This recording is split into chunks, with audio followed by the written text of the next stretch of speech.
The candles in the long drawing room of Wexford House had been lit for an hour, and every flame in the room seemed to lean toward the table where the contract waited. Eleanor Crane stood at the edge of that table with her plain gray gloves smooth flat against her wrists, and she watched the document the way a person watches weather coming over a field. The room was full of people who had been invited to witness her good fortune. Lady Bracken sat near the fire in violet silk. Her fan held a careful half-inch too high, and beside her the new debutante in rows, Miss Augusta Finchley, arranged her skirts as though she had practiced the gesture. A footman had set out ink. A second footman had set out sand. The Marquis himself stood at the head of the table with his hands behind his back and his face still as ice over a river, and he had not once looked at the bride. To the room. Eleanor was a small problem that money had agreed to solve. Her father had died the spring before with debts that filled 3 pages, and the only asset he had left her was a position no one wanted to envy, the post of companion to old Lady Bracken, who spoke of Eleanor in the third person even when Eleanor was standing close enough to refill her cup. The betrothal had been arranged in the way that such things were arranged, between a family that needed a name laundered and a man who needed an heir produced without the bother of a courtship. Eleanor had been told of it the way one is told of a change in the dinner hour. She had not been asked. She had been informed. "I want you to stay with this room a moment longer, because something is about to happen in it that no one present will ever quite explain." Eleanor herself did not yet understand what she carried inside her, like a held breath. What the room did not know was that Eleanor had read the contract. All of it. She had sat up 2 nights with a single candle and a borrowed magnifying glass, and she had found, the 7th clause, written in a clerk's small, careful hand, a sentence that bound not only her own future, but the future of a child. There was a ward named in that contract. A boy of 6, and the clause that named him did not protect him. It disposed of him. The Marquess of Aldermore was a man no one approached without invitation. He had inherited 3 years past, after a carriage accident on the Bath Road that the gossip apparatus had chewed and swallowed and produced again in a dozen unkind shapes. And since that winter, he had worn his coldness the way other men wore their coats, as a thing put on each morning and never removed in company. He was tall and broad through the shoulder, dark-haired with gray eyes that gave a room nothing, and a jaw that the candlelight caught and held. The match had been his aunt's idea. Lady Bracken was his aunt. She had selected Eleanor, as one selects a serviceable chair, for its usefulness and its silence, and she had told 3 separate people that the girl was sensible, which in Lady Bracken's vocabulary meant grateful. The contract lay open to the final page. The Marquis inclined his head a fraction, which was as close as he came to a request, and a footman drew out the chair so that Eleanor might sit and put her name where the clerk had left a space for it. She picked the document up instead, all of its pages, and she held it in both hands while the room waited for her to bring it closer to the ink. Lady Bracken's fan paused. Miss Finchley looked up. The Marquis turned his head for the first time and looked directly at the woman he was meant to marry, and in his gray eyes there moved something that no one else in the room was positioned to see. Then Eleanor tore the contract in half. The sound it made was small, a clean, dry tearing, and yet it went through the drawing-room like a dropped tray. She tore it again, the halves into quarters, and she set the pieces down on the table beside the untouched ink, with a steadiness that frightened her more than any trembling would have. Lady Bracken came, half out of her chair. Miss Finchley's mouth opened, on a word she did not finish. Somewhere near the fire, a gentleman said, low, that the companion had run mad, and another agreed that there had always been something odd in the Crane girl, that blood would tell that the father had been the same. And the Marquess of Aldermore, in front of every witness his aunt had gathered to see his bride made obedient, looked at the torn pages and then at Eleanor, and he said in a voice gone very quiet, "Thank you." No one in the room understood it. Eleanor did not understand it.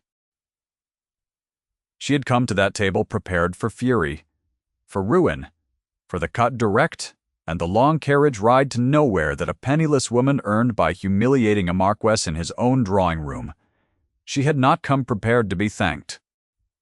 To understand why those two words landed the way they did, the story has to step back 6 weeks, to the morning Eleanor first arrived at Wexford House in a hired gig with one trunk and a bonnet that had been retrimmed twice. She had not wanted the position. She had wanted, in the private place where a person keeps the wants they cannot afford, to teach. Her father had taught her Latin and a little Greek and a great deal of mathematics, on the theory that a clever daughter was better company than a dull one, and the theory had proved correct right up until the morning the creditors arrived. A woman of 24, with debts and an education and no dowry, had 2 roads open to her, and the more respectable of the 2 was service. So Eleanor had folded her cleverness into a trunk and become a companion. Lady Bracken's establishment ran on a principle of small daily corrections. Eleanor's gowns were too plain, which was a fault, and would have been a worse fault had they been less plain, which would have been presumption. She walked too quickly. She read too much. She had, the first week, made the error of correcting a guest's arithmetic at the card table, quietly and correctly, and Lady Bracken had not spoken to her for 2 days as a result. Eleanor learned. She learned to make herself the size the household required, and she was good at it, because she had learned long ago that the surface a clever woman shows the world is a kind of mercy she does her family. The household at Wexford was Lady Bracken's only when she was in residence. It belonged, in fact, and in law, to her nephew, and the boy belonged to him too, though the word belonged sat strangely on a child. The boy's name was Thomas. He was 6 years old, dark-haired like his guardian, and he did not speak. He had not spoken.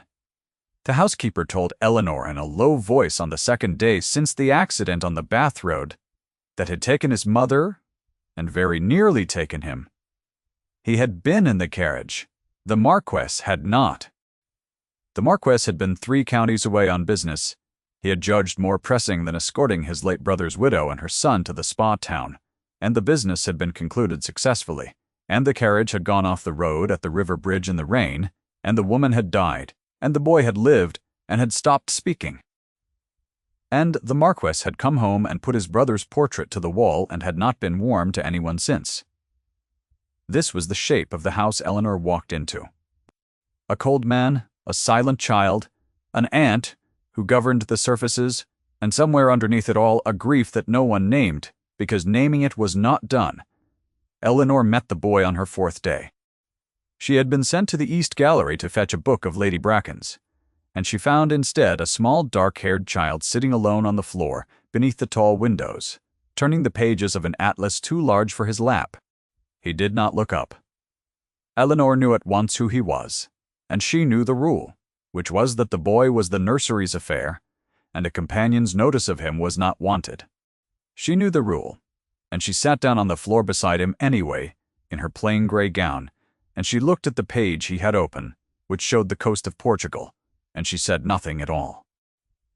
After a while, she pointed to a small printed town on the coast, and traced the road that ran inland from it, and the boy watched her finger, and that was the whole of the first conversation, which contained no words. She came back the next day, and the day after. She brought no lessons, and made no demands, and asked him nothing he would have to answer aloud. She read to him sometimes, sitting on the floor with her back against the cold wall, and she discovered that he liked the parts of books where someone was lost, and then found and disliked the parts where someone went away, and she learned to skip the second kind without being told. None of this was her affair. All of it cost her. In the small currency of a servant's day, time she did not have, and goodwill she could not spare if Lady Bracken noticed. Lady Bracken did not notice. The Marquess did. He saw it on a gray afternoon in the 2nd week, though Eleanor did not know she had been seen. He had come up to the gallery for reasons of his own, the housekeeper said later, and had stopped in the doorway, and had stood there a long while watching a penniless companion sit on his floor and read to the child no governess had been able to reach, the child the doctors had given up as broken. She did not perform it. She did not glance at the door to see if her kindness was observed. She read in a low, steady voice to a boy who would never tell anyone. She had done it, and the Marquis of Aldermore stood in the doorway and watched her do a thing that could earn her nothing. And then he turned and went away, without a word, and Eleanor read on, and the candle burned down. After that, the house began to change in ways too small to point at. A better lamp appeared in the east gallery. The housekeeper stopped discouraging Eleanor's visits to the nursery floor. Once passing in the corridor, the Marquis stopped and asked her in his level, cold voice whether the boy was eating, and Eleanor said that he was eating a little more, and the Marquis looked at her for a moment longer than the question required, and then said only, "Good," and walked on. She read it as a master's interest in his property. The household read it as nothing at all. The audience, had there been one, would have read it correctly. It was Lady Bracken who first put the dismissive word to Eleanor's situation aloud, and she did it at her own card table, in a private aside to Miss Finchley's mother that Eleanor was meant to hear.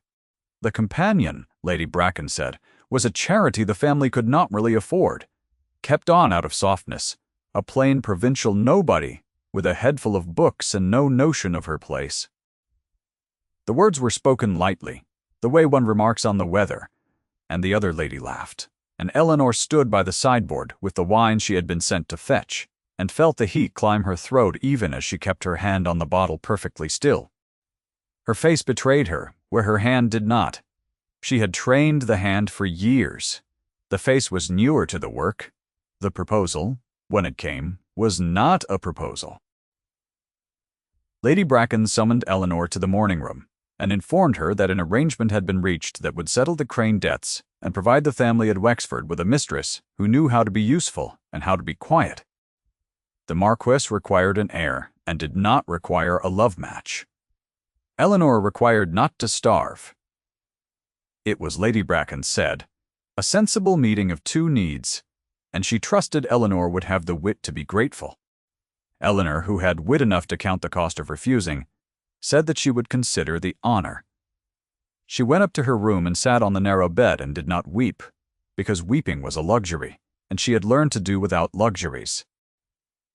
It was that night, unable to sleep, that she went down to the study to find a book, and found the contract instead, left out on the desk where the solicitor had gone over it, and read it, because reading was the one habit no household had managed to break in her. The first 6 clauses were as Lady Bracken had described them, cold and clear, a sum to settle the debts, a settlement upon the wife, the standard provisions for an heir of the body. It was the 7th clause that stopped her breath. The 7th clause concerned the existing ward, Thomas, the late brother's son, and it provided that upon the marriage and the birth of a son of the new union, the ward should be removed from Wexford House and placed in the care of a distant cousin in the north, with a small allowance, the household to be under no further obligation to him. It was phrased as a kindness. It was the disposal of a child.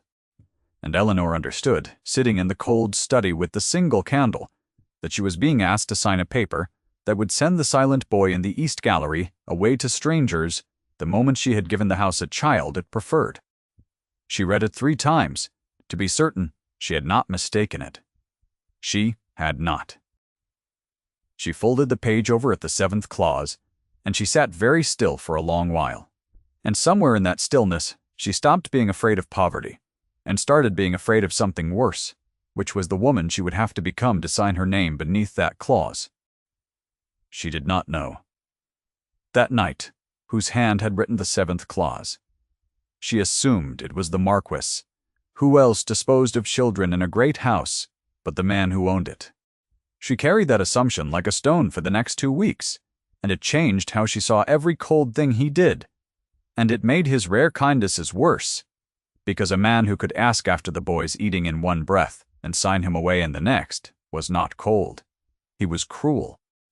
And cruelty wearing the mask of duty was the thing Eleanor's whole education had taught her to despise. I will tell you something the household never learned, because you have earned it by staying. The 7th clause was not written by the man Eleanor blamed for it. She did not know that yet, and neither did the room that gathered to watch her sign. What she did in the days before the signing was the only thing her conscience left open to her, She went to the boy more often. She memorized his small preferences as though preparing a brief. She found the cousin's name in the north, and found through a careful question to the housekeeper, dressed as idle curiosity, that the cousin was a hard man with a hard wife and 4 children of his own, and no particular fondness for taking on a 5th who could not even speak. She wrote none of it down. She held all of it. And on the morning of the signing she dressed in her plainest gray, and went down to the long drawing room, having decided that there were things a person could not buy back once sold, and that her own future, dreadful as its alternatives were, was a thing she still owned and could still spend, and she would rather spend it than spend the boy. The midpoint of this story is the moment the contract came apart in her hands, and the 2 quiet words that followed it, and the silence after those words in which nobody moved. Now the story has to turn, because the thing Eleanor believed about the man across the table was wrong, and the proof of how wrong began the instant the witnesses had gone. They did go. Eventually, in a rustle of outrage and delight, Lady Bracken, sweeping out with the announcement that her nephew would naturally have the impudent creature removed by morning, Miss Finchley trailing her with the bright, satisfied look of a girl who has watched a rival destroy herself. The footman gathered the torn pages. The Marquess sent the footman away, and then there were only the 2 of them in the long room with the guttering candles, and Eleanor stood waiting to be told to pack, and the Marquess crossed to the table and looked down at the quarters of the contract and asked her, in his low, level voice, which clause she had read. It was not the question of a man defending his cruelty. Eleanor heard that at once, and it confused her. She said, "The 7th?" She said it plainly, because she had decided some days ago that if she was to be ruined, she would at least be ruined honestly. She said that she had read the 7th clause, and that she would not put her name to the sending away of a child who had already lost everything, that she did not care what it cost her, and that she was sorry to have done it in his drawing room before his aunt, but that she was not sorry to have done it. The Marquess was quiet for a moment. Then he said that the 7th clause was not his. He said it without heat, the way he said everything.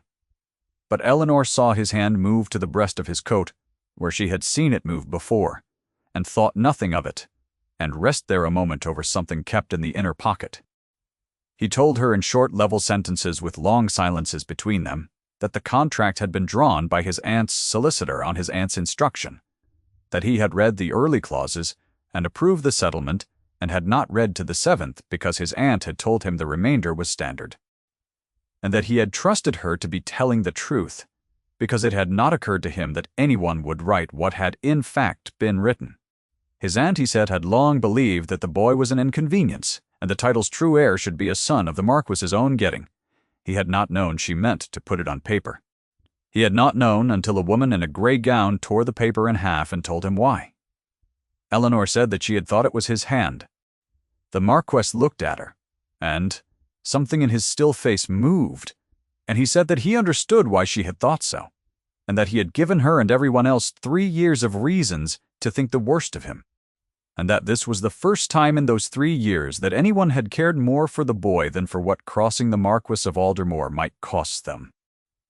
He took from the inner pocket of his coat the thing his hand had been guarding, and it was a small miniature in a worn gold case, and he opened it and set it on the table where the contract had been, and it was a painting of a young woman with the boy's dark eyes.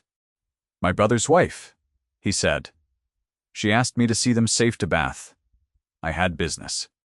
I sent them with the second coachman, and I stayed, and the river took the bridge, and I have not been able to look at the boy since, because he has her eyes," and he stopped speaking.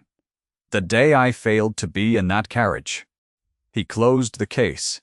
That was the only time he spoke of it. He never explained it again. So the cold was not cruelty. It was the particular stillness of a man who had decided he did not deserve to be warm. Eleanor understood it, the way one understands a language one has spoken in childhood and forgotten, all at once, and from the inside.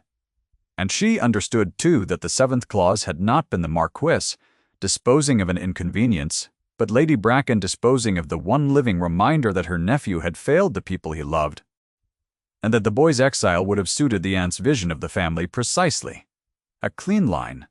A proper heir. No broken child in the East Gallery to spoil the portrait. What followed was not a courtship in any form the season would have recognized. There were no flowers and no verses. There were a great many afternoons in the East Gallery where the Marquis began, awkwardly at first and then less so, to sit on the floor of his own house beside his brother's son and the companion his aunt wanted, gone, and to look at maps of the coast of Portugal. The boy did not speak to him. The boy moved after a time to sit on the side of Eleanor nearest his guardian, which Eleanor noticed, and the Marquess noticed, and neither of them remarked upon. Once the Marquess said to her quietly over the boy's dark head that she need not stay at Wexford now that the contract was void and her debts, he had seen to it, were settled regardless. He had said it as a release. Eleanor heard the cost it had taken him to offer it, and she stayed and did not explain why. And the Marquess did not ask, and the not asking was its own kind of conversation. There was an evening in the library, late when she had gone to return a book, and found him there alone among the candle-lit shelves that ran floor to ceiling, and he had stood when she entered, and they had stood a moment too long looking at one another across the small space between the table and the door. He had crossed to her to take the book, and his hand had not quite reached hers, and had stopped hovering, near her wrist, and neither of them had moved, and the fire had cracked once in the grate, and Eleanor had felt her own pulse in her throat, as though it meant to give her away. "Stay," he had said, which was a command, and which she understood by now to be the only shape his tenderness could take, and she had stayed, and they had said nothing of consequence for an hour, and it had been the most consequential hour of her life. He did not touch her. He wanted to. She knew it, the way the body knows weather, and she knew that he knew. She knew, and that the not touching was a thing he was holding for her sake, until the world had been set right enough that touching her would not be one more thing taken without asking. The world had not finished with them, and Lady Bracken had not gone north. She had gone instead to the one arena where her authority was absolute and her nephew's coldness had always served her, the season itself. And she had spent 3 weeks repairing the damage to her own consequence by telling the story of the mad companion who had torn up a Marquess's marriage contract and thrown his charity in his face. By the time of the Hartwell ball, the largest crush of the autumn, the room had decided who Eleanor was before she entered it. The story had hardened into fact. The provincial nobody had overreached, had imagined herself something to a man who could never see her as anything, and had been kept on out of the Marquess's well-known coldness only because turning her out would have made talk. Eleanor went to the Hartwell ball because the Marquess asked her to, and because Lady Bracken, with a cunning Eleanor underestimated, had arranged for her to be there in the worst possible posture, neither guest nor servant. A hanger-on in a made-over gown among 500 candles and the diamonds of half of England. Miss Finchley was there in ice blue, restored to her place as the correct choice, seated near, Lady Bracken with the air of a woman waiting for a misunderstanding to resolve itself in her favor. And it was at the Hartwell ball, in the crowded supper-room, that Lady Bracken voiced the dismissive word for the 3rd time, the loudest time, in a carrying voice pitched for the benefit of everyone within the sound of it, that her nephew had been imposed upon, long enough by a provincial nobody who had not the breeding to know what she was, and that the matter would be corrected before the year was out. The room heard it. The room was meant to hear it.